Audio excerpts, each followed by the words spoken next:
Hello and welcome.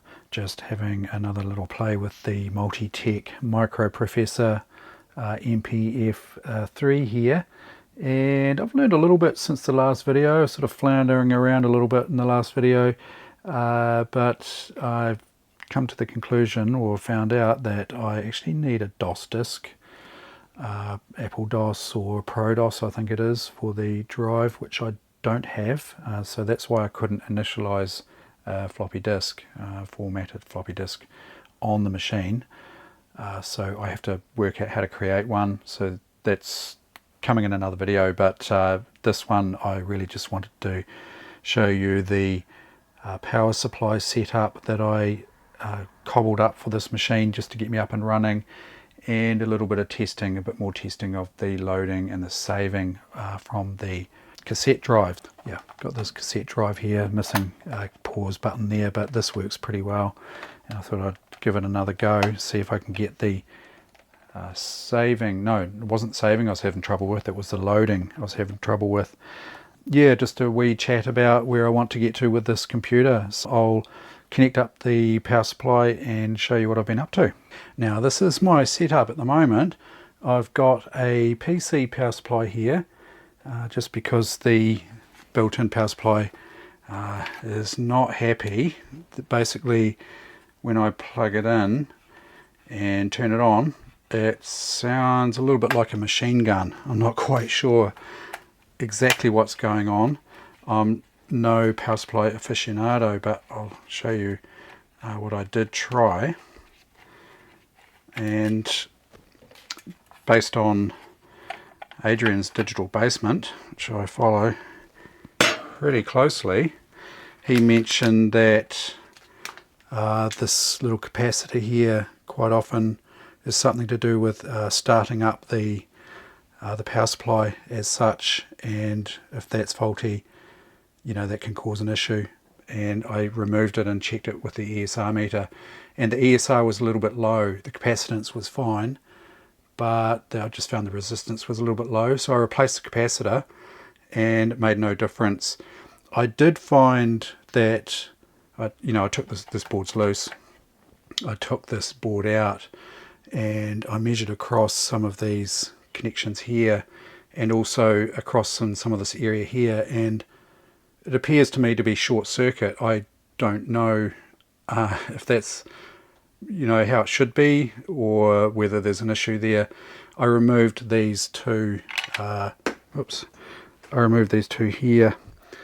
Are they switching transistors? I'm not 100% sure. As I say, I'm no expert, and there's certainly no short circuit on those. I checked some of the diodes, no short circuits there. I'm just going to take it to a guy that I know that might have a little bit more idea than me on this one. I'm not overly concerned if I don't get that one up and running, because I'll just put like a what is it called, a Pico power supply, is it Pico Micro ATX or whatever they're called, the little replacement power supply. Now I found that this power supply is actually mislabeled. If we have a close look here, you can see we've got -5 on this lower connection here and -12 just above it up here somewhere. Just can't quite see it in the viewfinder there. -12 up there, -5 down here, and if we have a look at the photo that I took here, sorry about the glare, but see, -5 is yellow and -12 is green. Okay, if we have a look on the board here, this is the original power cable, right? We've got -5 here is green on the board, -5, and then red is +5, ground, black, blue +12, yellow -12. But if you look here, so remember green is -5, here we've got -5 yellow, -12 green, so transposed, which worried me a little bit because I can't fire this power supply up. I couldn't check those voltages to see whether the labeling here was correct or whether the labeling here was correct. I at first thought about making an assumption about this being correct, and it turned out it was right. I looked at the reference manual, and it's got voltage pinouts for the disk drive connector here, and I confirmed that that matched the labelling here on this power supply, on the input here on the main board, and so that confirmed to me that the power supply is mislabeled, which is a bit of a worry. But anyway, I'm not using that power supply. In the meantime, just give you an update of what I actually have done so far. I've got my bench power supply here, and I've got my 5 volts hooked up there on output 2, output 1 12 volts plus 12 plus 5, and that just comes in to this terminal block here, which I've got just temporarily set up. I wanted to use my bench power supply because I can current limit. Now that looks like a red wire, but it's actually got the black strip on it, so that's the negative there. Yeah, I wanted current limiting on the 5 volts at least, and that's what I used to start with, just powered this machine with 5 volts. We've got 5 volts set on channel 2 there, and if I turn that on, I've got it current limiting at 2 amps. Turn that on, and you can see that the computer's running there. And it took me a wee while to figure this out because I'm no expert at Apple II. Control reset brings us down to the basic prompt there, where you can type in a program from there. Now, while I had it running in just with the 5 volts, I did a little bit of testing, like saving and loading from a cassette tape, and I found that I could save to the cassette tape no problem, but I couldn't load. And I wondered whether either there's a fault on the board, or maybe, just not 100% sure, but maybe we need these extra voltages here, the negatives and the 12 volt. I know I need the 12 volts to run the floppy disk drive, which I've got just sitting here, and that's the floppy disk drive that came with the machine. It wasn't in a very good state. I've given it a good clean and lubrication, cleaned the heads, etc., and that runs now. So if I plug the disk drive in to disk port 1 here, all on, you can actually hear the disk drive spinning. Yeah, you can hear the disk drive spinning there, and that stays spinning. I think that's normal, but I'm not 100% sure of the state of this drive. So there's a few things that I need to sort of get sorted before I can really confirm that this machine's fully working. The other problem is I don't have a boot disk for this machine, and I don't think it's all that easy to create one looking at it. I've bought myself just recently a grease weasel. I bought this grease weasel here from Amiga Kit, mainly just for imaging Amiga discs, and I've had a wee play with that just with a standard IBM 3.5 inch drive, and I've been writing Amiga images and reading them as well, no problem whatsoever. But I don't think it's all that trivial to get the grease weasel to write an image to the physical floppy disk. You've got to have the correct floppy drive, and not any old 5.25 inch floppy drive will work. I'm sort of caught in a catch-22 in a way, because really what I want to be able to achieve is to at least save programs and reload them. And at this stage I can save them to tape, but I can't reload them. I want to try hooking up all the extra voltages here to the power supply, and I'm going to try cassette operations again once I've got all the voltages there. And I can't use the disk drive or test the disk drive because I don't have the boot disks. You might be thinking, why don't I just hook this here up to the grease weasel? And I've seen a video where you can use the grease weasel and a flux engine software to successfully write a floppy disk. Now the problem with this drive here is it's different to a standard IBM floppy disk drive, where normally you just have the edge connector here doing its thing, but you can see that the stepper motor here is driven independently by this cable here. So I don't know, without sort of tracing all this out, whether, I mean, we've probably got plus 12 and plus 5 here, and you know, I mean, what's the pin out of this one here is the other question. I could probably work it out, but it's certainly not trivial to figure out how this drive actually works. I mean, it's certainly not just a matter of plugging in an edge connector from a, you know, standard floppy cable that you'd see in a PC. And so I'm just not too sure where to go with that, but you know, I could try just writing out a disk on another TAC drive, which I've got.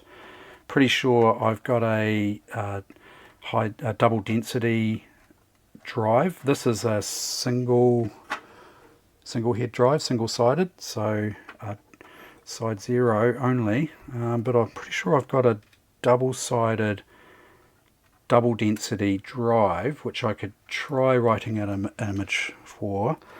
I would quite like to get the ProDOS running, or even just Apple DOS at least, just so that I can, you know, have a wee play with the file system and things like that.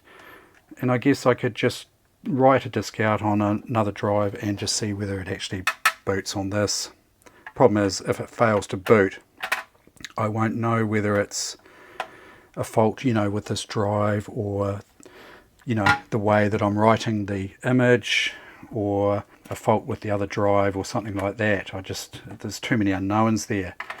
I mean, if it works, that'll be great, and maybe I should just try that, but as I say, if it doesn't work, I'm not sure where to go from there. The other option, you know, I guess, is I could just install a floppy drive emulator, you know, a hardware emulator. I know there's those available, but I would quite like to get the physical drive up and running if I can. So as you can see, I'm at the point where I can't load anything into this machine without just typing in you know, a basic program on the keyboard, which is not practical. Okay. All on there. Yeah, you can see that the 5 volts drawing 1.61 amps. Seems about right. The 12 volt is drawing 60 milliamps there, so that must be just enough to run the motor on that floppy disk drive there. So that looks all safe there. So I'm going to go ahead and wire in my AT power supply here. So I've got my AT power supply hooked up, everything except the green, which is the -5. I'll go ahead and do that. So once I've done that, I'll fire up the machine just using the AT power supply there and test the loading from the cassette drive. Now I've got the AT power supply all connected up here to the appropriate power leads there. So you'll notice this big chunky 85 meg hard drive here. I had that connected just to provide a load when I was checking the minus 12 volt, I think it was. I had the minus 12 volt hooked up, and I just wanted to provide load to the power supply because the minus 12 goes a little bit too high for my liking when it's unloaded. The same with the minus 5 was fairly high as well. So I've still got that connected. I mean, there may be enough load just with this here that I've got connected, but in the meantime I've got this, so you'll hear this spinning up. It's pretty awesome actually. But I'll fire it up and we'll check the voltages here down on the power supply. Yeah, take a listen to this hard drive here.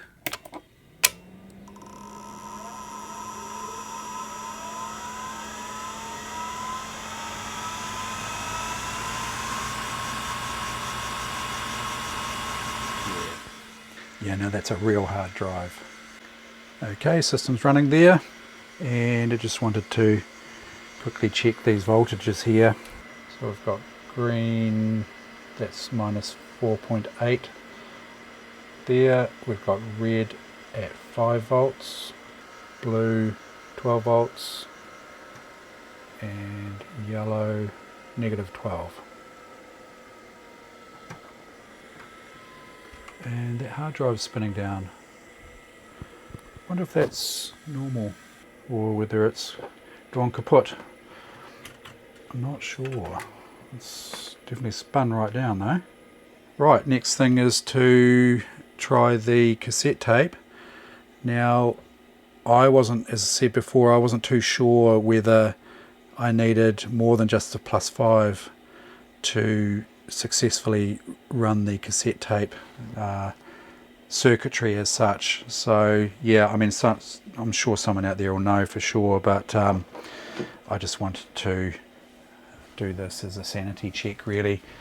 Okay, don't forget control reset. Brings us to basic there. Just do a short basic program there. Okay, 20, go to 10, run, control break. Okay, now should be able to save, so I'll just crank up the cassette there, and apparently I should just be able to type save, right? Got the monitor on, the tape monitor.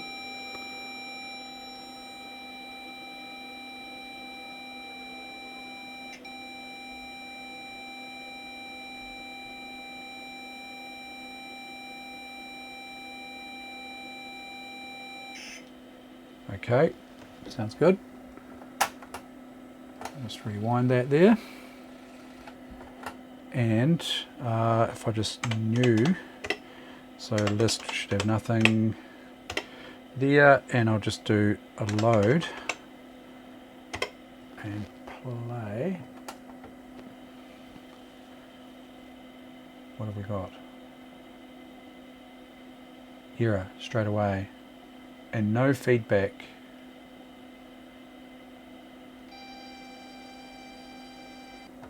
I'll just come back a little bit. Let's try that again.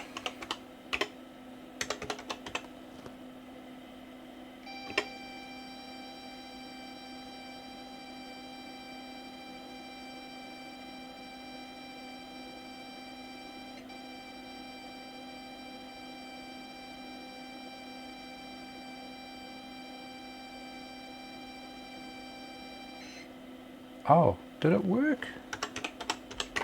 Yes, it did. Yeah, I mean, you saw the issue there. I mean, there was a little bit of tape that I'd run through previous to my save command. Like I'd done this here, so the tape was running, recording, and I type save, and I wonder, do you hear those clicks? Not sure if you can hear that. Nope, hit a key. I think that's being recorded to the actual tape. I can confirm that.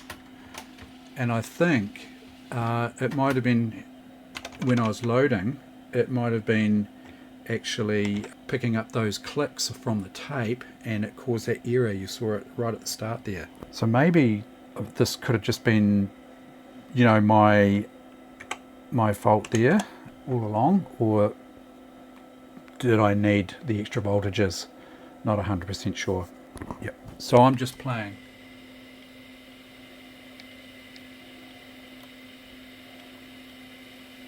Yep. So little ticks. That's the keyboard. Now, I reckon that was upsetting things. So if I just rewind here, I just want to list here. Okay, we've got our program here, and if I just type save, I just want to get past the leader here. So saving on the cassette drive, I'll just go about now.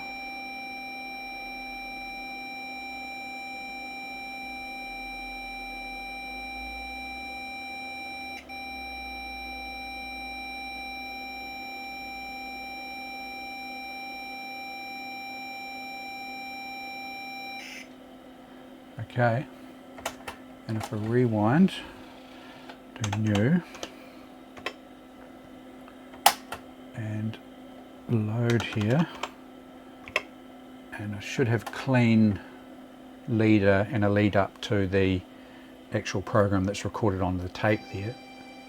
Oh, error straight away.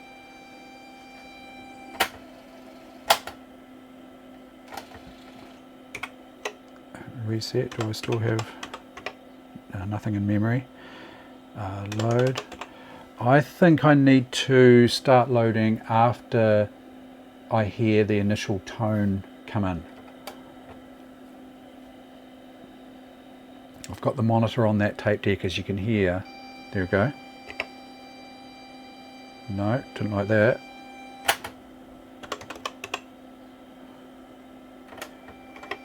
No, it doesn't like that. I wonder if there's been a little bit of corruption or something after that failed attempt. I'm just going to reset the computer there. In fact, I'll disconnect this hard drive too, so it doesn't spin up. Pretty sure those voltages will be fine there. Okay. There we go. Control reset to load. Rewind this. Okay.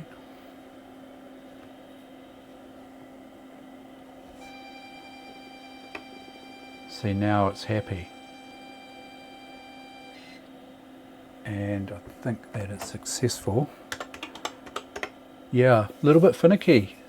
I think that I have to initiate the load command once the tone is already being generated, and it looks like it's working fine. So as long as I bear that in mind, I've got a system now that I can save with, which is handy.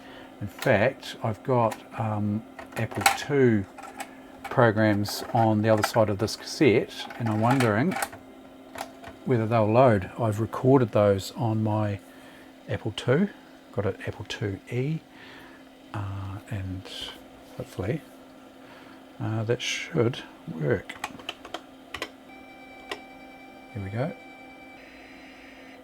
Okay, this looks promising. Yeah, look at that. This is the A Snake program. Yeah, I'm not sure whether these keys translate to, there should be cursor keys on, yeah, no, I don't think the cursor keys are on here that are on the Apple II, so it's not reading the keyboard key presses there. But yeah, isn't that handy? So now I've got a working system loading, that's handy. Still really want to get this sorted here, this a disk that I can load on this one here, so that'll be my next project for this system. So yep, thought I'd just show you what I've been up to with the Multitech MPF-III, the Apple II clone. Yeah, so I'll come back when I've made a little bit more progress on finding or making a boot floppy disk for the system here. I would like to get some sort of DOS running, whether it be the Apple II DOS or the Pro DOS. I'm pretty unfamiliar with all that. I'm not too sure, but that's my primary goal, is to use the floppy disk drive if possible. If you've got any comments to make that might be of assistance, that'd be greatly appreciated. Thanks for watching.